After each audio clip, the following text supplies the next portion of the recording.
சரியா? அப்ப இதுல என்ன செய்யணும் அப்படின்னா, முதல்ல ஒரு அடிமை ஒரு வகை என்பது டாஸ்மார்க்கு போற அடிமை அப்படின்னா அவன் வேலைக்கு போகாத அடிமை. ஆக்சுவலா டாஸ்மாக் எழுதுன தப்புதான், உங்களுக்கு ஞாபகத்துக்கு ஈஸியா இருக்குங்கிறத டாஸ்மாக் என்று கொடுக்கப்பட்டது. வேலைக்கு போக மறுக்கும் அடிமை அப்படின்னு வச்சுக்கலாம். அப்ப வேலைக்கு போகலன்னா என்ன செய்யறான்? கடமையிலிருந்து தவறுகிறான். அவனுடைய கடமையே வேலைக்கு போறதுதாங்கிறது மாதிரி நம்முடைய நோக்கமே கடவுள் குடும்பத்தில் சேர்வதுதான். அது எந்த மதத்தை சேர்ந்தவரானா, நீங்க பிறந்துட்டா நாம் கடவுள் குடும்பத்தை சேர்ந்தாதான் நாம் கடமையை செய்கிறோம். சரியா? அப்ப இந்த இடத்துல கடமை என்னன்னா, உறவு கேட்பது. நல்லா புரியுங்க, உறவு கேட்பதுதான் கடமை. வயலில் உழுவும் செயல் அப்படின்னு சொல்லுவாங்க. உறவு கேட்பது ஒரு கடமை, முக்கியமான கடமை. உறவு கேட்பது என்ன? எஜமானனிடம் அன்பு காட்டும் நிலை. அப்ப அந்த ஒத்தனார் உண்மையிலே சொல்றேன், அந்த கல்லு ஒவ்வொரு கல்லு எடுத்து வைக்கிறப்பையும், அம்மா இதை நீங்க தத்தெடுத்துருவீங்கல்ல, தயவுசெய்து தத்தெடுத்து விடுங்கள், தத்தெடுத்து விடுங்கள் என்று கேட்டு கேட்டு அந்த கொத்தனார் கட்டினால், அந்த கொத்தனார் அந்த எஜமானி அம்மாவை அதிகமாக நேசிக்கிறார், பாசம் வைத்திருக்கிறார். எப்படியாவது அந்த அம்மாவுடைய பிள்ளையா மாறிவிட வேண்டும் என்று ஆசைப்படுகிறார் என்பதெல்லாம் அந்த கேட்கும் செயல் மூலமாக வெளிப்படுகிறது. சீச்சி, உன் பிள்ளையெல்லாம் இருக்க மாட்டேன், உன்னோட எதிரி பிள்ளையானா இருப்பேன் அப்படின்னு சொல்லிட்டு ஒவ்வொரு கல்லை எடுத்து வைப்பார் என்றால் அந்த அம்மா எப்படி தத்தெடுப்பார்கள் யோசிச்சு பாருங்க. அதுபோன்று உறவு கேட்டால் கடவுளை நேசிக்கிறோம், அவர் மீது பற்று வைத்திருக்கிறோம், பாசம் வைத்திருக்கிறோம் என்று பொருள். உறவு வேணான்னு சொல்லிட்டா கடவுளை நேசிக்கவில்லை என்று பொருள். அதனால அவர் என்ன பண்றாரு, இந்த ஒரே கட்டளை கொடுக்கிறார். எல்லாவற்றுக்கும் மேலாக பொன்முழு உள்ளத்தோடும் ஆன்மாவோடும் இதயத்தோடும் ஆற்றலோடும் அது எல்லாமே முழு அப்படின்னு வரும். கடவுளாகிய தந்தையாகிய கடவுளை அன்பு செய்வாயாக அப்படின்னு ஒரு கட்டளை கொடுக்கிறார். அப்ப இந்த ஒரே கட்டளை எதுக்கு கொடுக்கிறாருன்னா, இவ்வளவுதான் நமக்கு தேவை. நம்ம கேட்கிறோமா, கேட்டால் அன்பு செய்கிறோம், நம்ம அன்பு செய்கிறோம்னா நமக்கு கொடுப்பார், உறவு கொடுப்பார். அப்ப டிங்கி கொடுத்துட்டு வேலை டிங்கி கொடுத்துட்டு போறான், வேலை செய்யாமல் அதுல இருந்து ஏமாற்றி வெளியேறுகிறான் ஒருவன். அப்ப முதலாளி அன்பு செய்கிறானா? இல்லை. அதனால அவன் கேட்காத பட்டியலில் போறான். அது கடமையை செய்யாதவர்கள் பட்டியல். ரெண்டாவது ஒரு அனுப்புகிறார். என்ன அனுப்புகிறார்? வயலுக்கு போ அப்படின்னு அனுப்பும்போது ரெண்டாவது அடிமை என்ன பண்றான்னா, வயலுக்கு போகிறான். வயலுக்கு போறவனா இருக்கிறவங்க யாருன்னா கத்தோலிக்கர் குடும்பம். அந்த குடும்பத்துல உறுப்பினர் என்று ஒரு பதிவு செஞ்சு திருச்சபையில் இருக்கிறார்கள். அப்ப கேட்டுட்டேதான், என்னுடைய குடும்பத்தில் நீ சேர வேண்டும் கேட்டாரு. அதே மாதிரி இவங்க கத்தோலிக்கரா இருக்கிறாங்க அப்படின்னா கடவுள் குடும்பத்துல சேர்ந்து இருக்கிறாங்க. இங்க அதாவது விண்ணப்பத்தை சொல்கிறார்கள், கேட்கிறார்கள். ஆனா என்ன நடக்கிறது என்றால், பிரேஸ் தி லார்ட் சொல்பவராக இருக்கிறார். அப்படின்னா என்னன்னு சொன்ன, உறவு வேண்டாம். அப்படின்னா என்னன்னா, இது மாதிரி கத்தோலிக்கர்கள் கொத்தனார் உருவகத்தில் வைத்து பார்த்தால், இல்லம்மா உங்களெல்லாம் பிடிக்கும், நான் வேணா சம்பளம் வாங்காமலே உங்களுக்கு வீடு கட்டித்தரேன், ஆனா உங்க உறவு எனக்கு வேண்டாம், உங்க எதிரின் உறவு இருந்தா போதும், வீடெல்லாம் இலவசமா கட்டித்தரேன் அப்படின்னு சொல்லக்கூடியவர் தான் இந்த கத்தோலிக்கர். எந்த கத்தோலிக்கர்? பிரேஸ் தி லார்ட் சொல்லக்கூடிய கத்தோலிக்கர். இவர்களெல்லாம் பூசைக்கெல்லாம் போவாங்க, பூசையில பிரேஸ் தி லார்ட் சொன்னா உட்கார்ந்து இருப்பாங்க, எந்த சொல்ல வர மாட்டாங்க. இவங்க என்ன செய்யறாங்கன்னா, எனக்கு நற்கருணை ஆண்டவரை பிடிக்கும், ஆண்டவரே உங்களை எனக்கு ரொம்ப பிடிக்கும், ஆனா உங்க உறவு எனக்கு வேண்டாம், நான் சாத்தான் உறவை தேடிக்கொள்கிறேன். அப்படின்னா சாத்தான்னா எதிர் சபை. உங்களுக்கு எதிராக சபைகள் ஆரம்பித்திருக்கிறார்கள் அல்லவா, அவர்கள் ஒரு வீடு கட்டிட்டு இருக்காங்க, அந்த வீட்டுல நான் சொந்தம் கொண்டாடிக்கிறேன், இங்க நான் சொந்தம் கொண்டாட விரும்பவில்லை. உங்களை பிடிக்கும், உங்களை ஆராதிக்கிறேன், உங்களை வணங்குகிறேன், தென்னமிட்டு செய்கிறேன், நித்திய சுதிக்குரிய என்ற அந்த இதெல்லாம் டெய்லி சொல்றேன், ஆனா உங்க உறவு மட்டும் எனக்கு கொடுத்துறாங்க.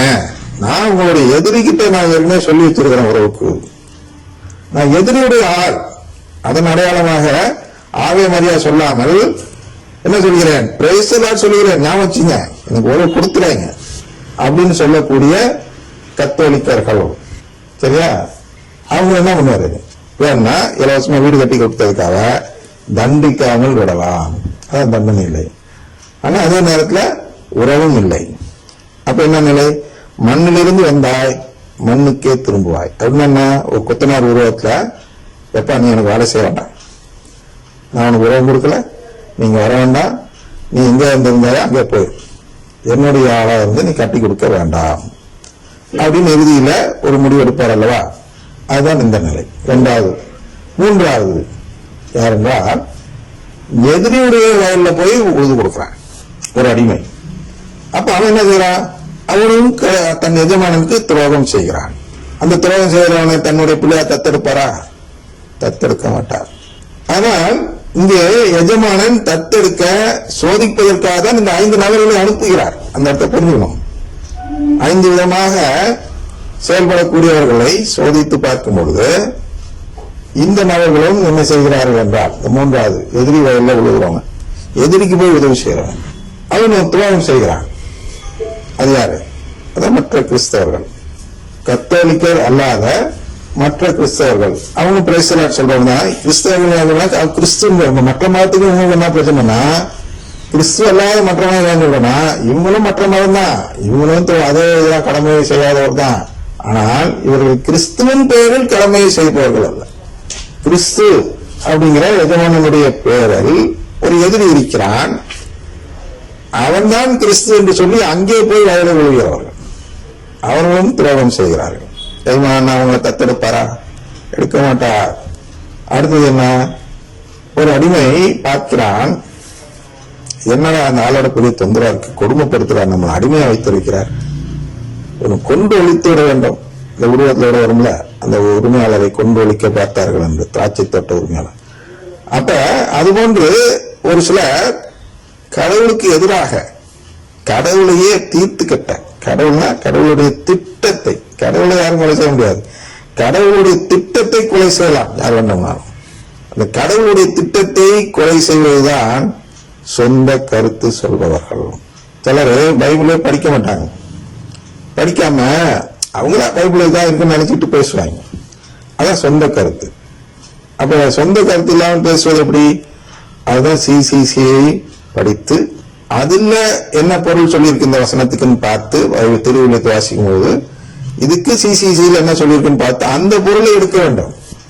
அப்படி எடுக்காம யாரெல்லாம் சிசிசியை படிக்காம பைபிள்னு பொருள் சொல்றாங்களோ அவங்க எல்லாம் இந்த நிலை அப்படின்னா கடவுளை கொலை செய்ய பார்க்கும் நிலை. அதனால கொஞ்சம் காலமா நம்ம திருச்சபையில திருவிழத்தை நம்ம கையில கொடுக்காம, பொதுநிலையினர் கையில் கொடுக்காமல் குருக்கள் மட்டும் பொருள் எடுத்து சொன்னார்கள். ஏன்? அப்பதான் அவங்க சிசிசியில பார்த்து கரெக்டான பொருளை நமக்கு சொல்லுவார்கள். நாம் தப்பா பொருள் எடுத்துட்டா இந்த பெரிய பாவம், இந்த பெரிய பாவம் தான். எஜமானனை கொலை செய்ய பார்க்கும் ஒரு அடிமை. அந்த எஜமானனை கொலை செய்ய பார்க்கும்னா கடவுளுடைய திட்டத்தையே கொலை செய்தல். அதான் குடும்ப திட்டம். கடவுள் தன் குடும்பத்தை உருவாக்கதான் நீங்க எல்லாம் படைத்திருக்கிறார் இல்லையா? அந்த குடும்பத்தையே கொலை செய்வது, இல்லாமல் செய்வது கொலைனா. அப்ப அந்த குடும்பத்தையே இல்லாமல் செய்வதற்காக இந்த மற்ற அந்த மார்ட்டின் லூத்தர் போன்றவர்கள் சபைகள் ஆரம்பிக்கிறார்கள். சொந்தமாக கருத்து சொல்லி மார்ட்டின் லூத்தர் சொன்ன சொந்த கருத்து என்னன்னால் பாவம் போனாதான் மோட்சம். நம்ம என்ன சொல்றோம்? கேட்பவர்களுக்கு மோட்சம். கத்தோலிக்க சிசிசி சொல்றது, நீ கேட்கிறியா உனக்கு மோட்சம் கொடுப்ப, நீ பாவின்னா பாவ மாட்ட, பாவியை தான் நான் மீட்க வந்தேன்னு சொல்றார். ஆனால் மார்ட்டின் லூத்தர் அந்த கருத்தை மாத்தி, இல்ல உன் பாவம் மன்னிக்கப்பட்டாதான் மோட்சம், அது பாவங்களால மன்னிப்பு பெற முடியாது, நீ பாவம் பண்ணி விசிட்டு வாங்கினாலும் அவனுக்கு மன்னிப்பு கிடைக்காது, அதனால மோட்சம் கிடைக்காது, அங்க இருந்தா என் சபைக்கு வந்துரு அப்படின்னு கூப்பிடுறார். அது போன்று நிறைய நபர்கள் இங்கே சொந்த கருத்து சொல்லிக் கொண்டு அழைகிறார்கள். கத்தோலிக்கராக இருந்து கொண்டும் சொல்வார்கள், மற்ற சபையில் இருந்து கொண்டும் சொல்வார்கள். இயேசுவின் பெயரில் சொந்த கருத்து. யாரெல்லாம் இயேசுவின் பெயரில் சொந்த கருத்து சொல்கிறார்களோ அவர்களெல்லாம் இயேசுவின் அந்த குடும்ப திட்டத்தையே கொலை செய்ய, இல்லாமல் செய்ய பார்க்கிறார்கள். இந்த 4 நபர்களை அவர் தேர்ந்தெடுத்து தன் பிள்ளையாக மாற்ற முடியுமா? யோசிச்சு பாருங்க. இந்த 4 விதமான நபர்கள் அப்படின்னா, அவர் வேலையில நெழுப்பிட்டு டாஸ்மாக் போறது போன்ற செயலை செய்யக்கூடிய ஒரு அடிமை அவன் தத்தெடுக்க முடியுமா? வயலுக்கு போறான், ஆனா உறவு வேணான்னு சொல்றான், அவனை தத்தெடுக்க முடியுமா? முடியாது. எதிரி வயல போய் விழுகிறான், என்னதான் சொன்னாலும் கேட்க மாட்டேன், இல்ல இதுதான் எஜமான மீண்டு பிடிக்கிறான், அவனை தத்தெடுக்க முடியுமா? முடியாது. ஒரு எஜமானனே கொலை செய்ய திட்டம் போடுறான், அவன் அந்த எஜமான் தத்தெடுப்பாரா? மாட்டார். அது ஒன்று 4 விதமான மக்கள், தேர்ந்தெடுக்கப்படாத உறவு கேட்காத மக்கள் யார் என்றால் கிறிஸ்துவ அல்லாத மற்ற மதத்தை சேர்ந்தவர்களும் கடவுள் குடும்பத்தில் உறவு கேட்பதில்லை. கத்தோலிக்கர்களில் பிரைசலா சொல்லிக்கொண்டு அங்கே உட்கார்ந்துக்கிறாங்கல்ல, அவங்களும் உறவு வேணான்னு சொல்றாங்க. அடுத்தது மற்ற சபையை சேர்ந்த கிறிஸ்தவர்களும் கடவுளின் உறவு வேண்டாம் என்று சொல்கிறார்கள். அடுத்தது கிறிஸ்துவின் பேரில் தனித்தனி மதங்கள் சபைகள் ஆரம்பிக்கிறார். சொந்த கருத்து, ஒவ்வொரு சொந்த கருத்துக்கும் ஒரு சபை. அதனால்தான் லட்சக்கணக்கில் இன்று பிரிவினை சபை இருக்கிறது என்றால், ஒவ்வொரு சபையும் ஒவ்வொரு சொந்த கருத்து சொல்கிறது. எதுவுமே சிசியோடு ஒத்து போவதில்லை, எதுவுமே கடவுள் திட்டத்தோடு ஒத்து போவதில்லை. சொந்தமா அவன் விஷயத்துக்கு ஒரு கருத்து சொன்னா அவனே ஒரு சபை.